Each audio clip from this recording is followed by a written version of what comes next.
In this video, we are going to discuss the types of reactions. Reactions can be classified as being oxidation reduction, meaning redox reactions, or non-redox reactions.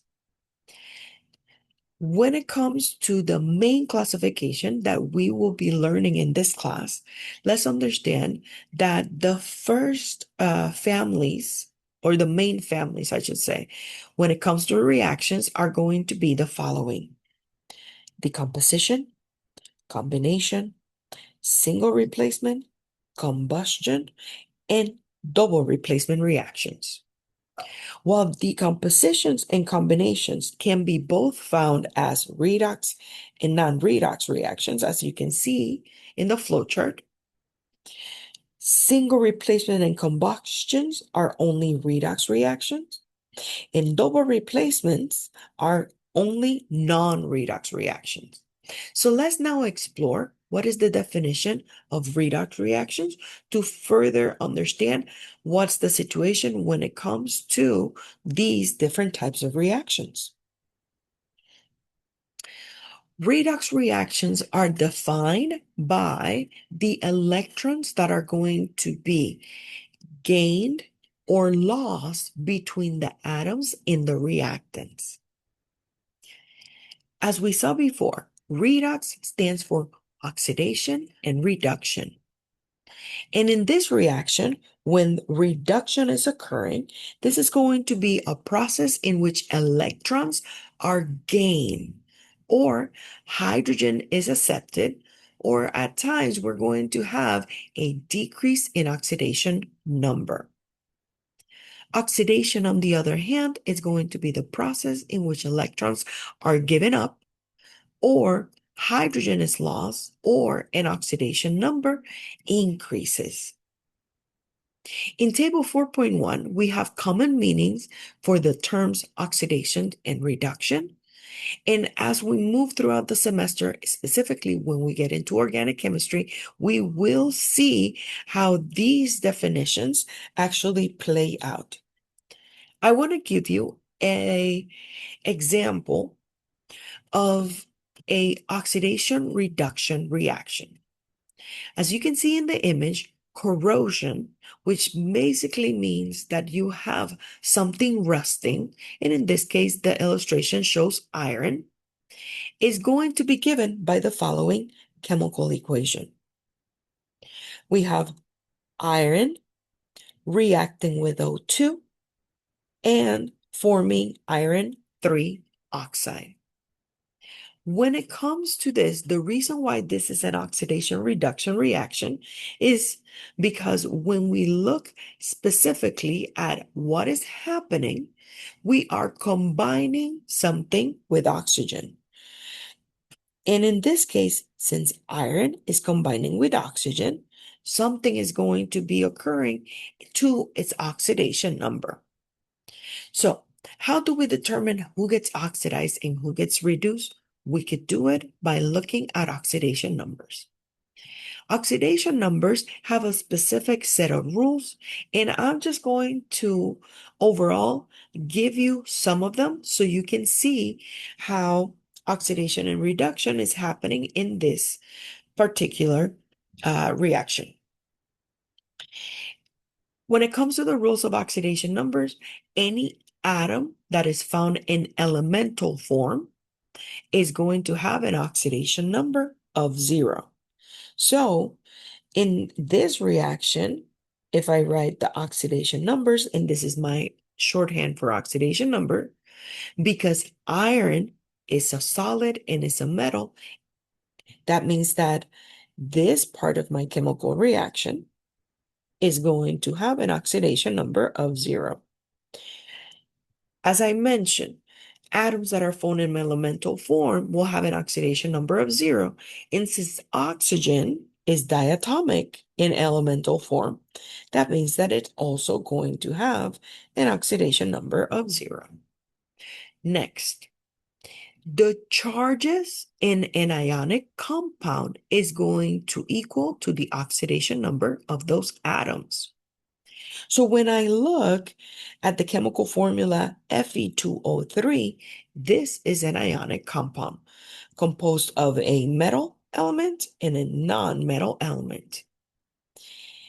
When I look at the charges for each of those atoms, if I break them into their ions, iron was a +3 charge, oxygen is a -2 charge. So that means that the oxidation number for iron is going to be +3. And the oxidation number for oxygen, it is -2.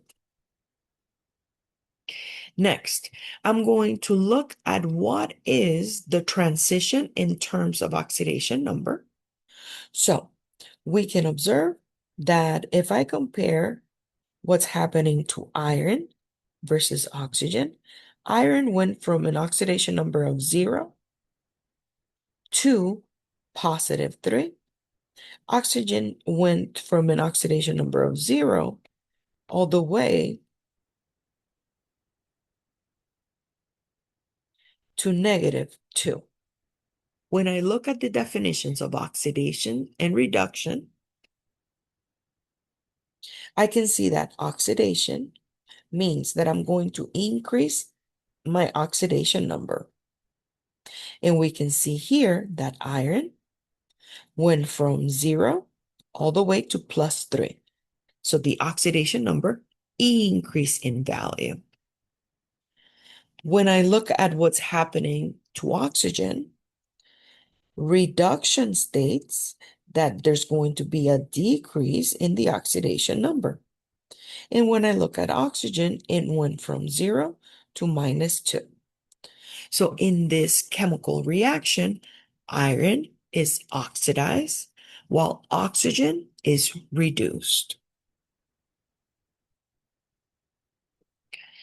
In oxidation reduction reactions, we also have what is called a reducing reagent and an oxidizing reagent or oxidizing agent.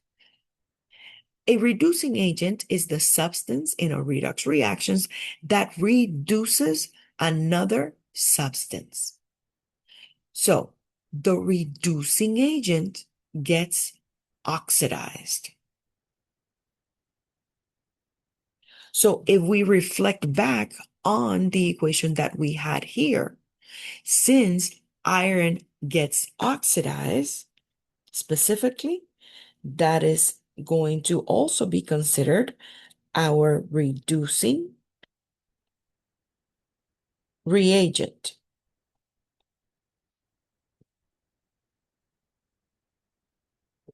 An oxidizing agent is going to be the substance in our redox reactions that oxidizes another substance. So the oxidizing agent is the one that gets reduced. In the reaction that we have here, since oxygen got reduced, this means that this is our oxidizing agent or reagent. It means the same terminology. Let me just change it to agent, which is the terminology that we have in the slide.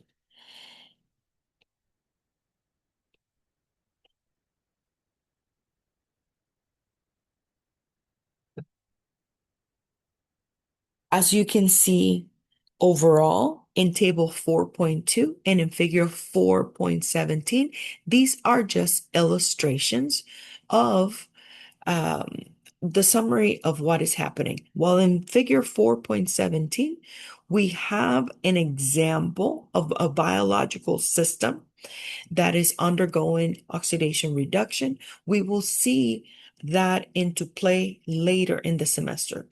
But I can illustrate here how in figure 4.17, I have an organic molecule that is acting as a reducing reagent because it is giving away electrons to the oxidizing agent. And overall, that oxidizing agent is getting reduce, and we can see that it gained electrons in the process.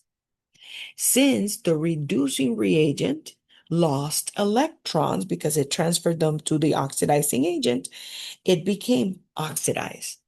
At the end of the day, just understand that an oxidizing agent is going to gain electrons, oxidation number is going to decrease, and that molecule becomes reduced, while a reducing reagent is going to lose electrons, the oxidation number is going to increase, and that reducing agent is going to become oxidized. When we go back into the types of reactions, meaning reducing and non-reducing, it is important that you're able to classify reactions in the major 5 families that I mentioned a few moments ago. The types of reactions that you guys need to be familiar with include combination reactions. And in a combination reaction, we have two or more reactants that form a single product. So we can see in this reaction how solid calcium reacts with chlorine gas to make calcium chloride. That's an example of a combination reaction. Next, we have decomposition reactions. And in a decomposition reaction is going to be the reverse of combination. We're going to have one substance split into multiple things. As we can see in the example, iron 3 sulfide is going to split into just iron and just sulfur. Next, we have single replacement reactions. In a single replacement reaction, we're going to have a compound and a single atom, and it is called single replacement because this single atom is going to push away one of the two components in the original compound. We can see how something got replaced or displaced, and then is going to combine with the other part within the compound that was in the reactant. So let's look at an example. We have the single atom copper, and then we have the ionic compound silver nitrate. In this reaction, copper is going to take the place of the silver, make a brand new compound called copper 2 nitrate. And then the silver, since it got replaced, you see it as single atom in the product. So in this reaction, copper replaced silver, and silver is precipitated because we see it in solid form. Next, we have double replacement reactions. In double replacement reactions, we're going to have two aqueous ionic compounds, and we are going to assume that when it comes to this, A is going to represent a cation, B is going to represent an anion, C represents a cation, D represents an anion. In double replacement, all we're going to do is specifically exchange partners, meaning the cation of the first combines with the anion of the next, and that's where the first compound comes from. Next, the cation of the second combines with the anion of the first, and that's where we get the second product. Understand that the chemical formulas are always written as cations followed by anions. When it comes to this, let's look at the example that we have. We can see that we have two ionic compounds, and they're both in aqueous form. I want to break the reactants into ions so you see the recombination, meaning how the double replacement actually occurred. So when I look at barium chloride is formed by barium ion and chloride ion. Potassium sulfate is formed by potassium ion and sulfate ion.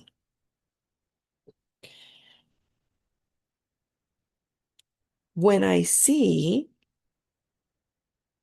my products, this cation combines with this anion to make this compound.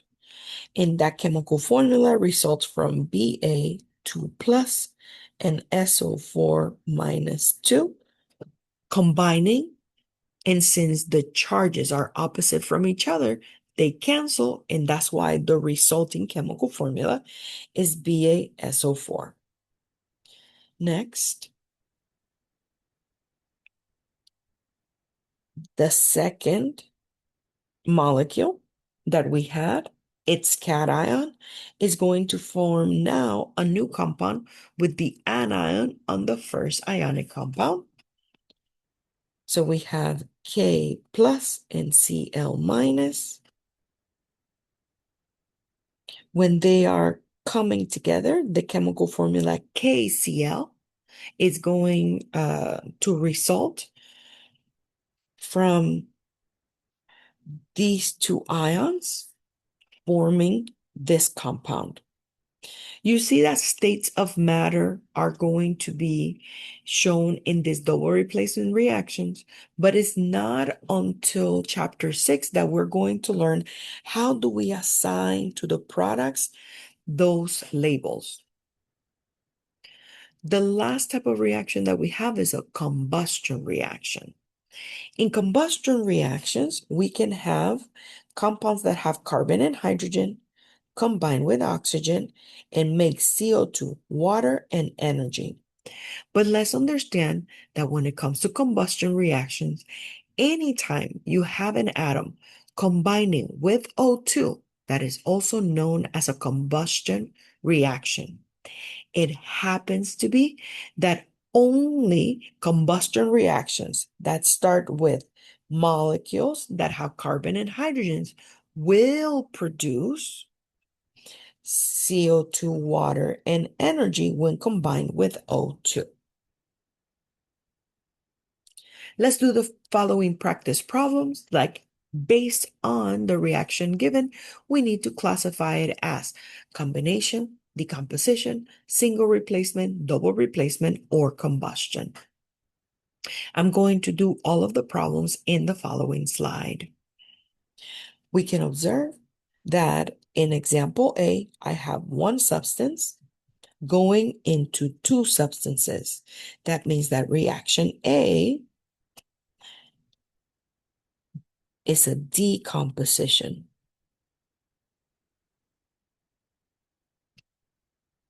Let's now move to reaction B, where I have a single atom. This is a homoatomic molecule, Br2, combining with BaI2. I see that the I2 got replaced, and now Ba and Br made a compound. So reaction B, this is a single replacement reaction. In the next one, I have a molecule that is carbon and hydrogen combining with O2, making CO2 and water. So that means that this is a combustion reaction.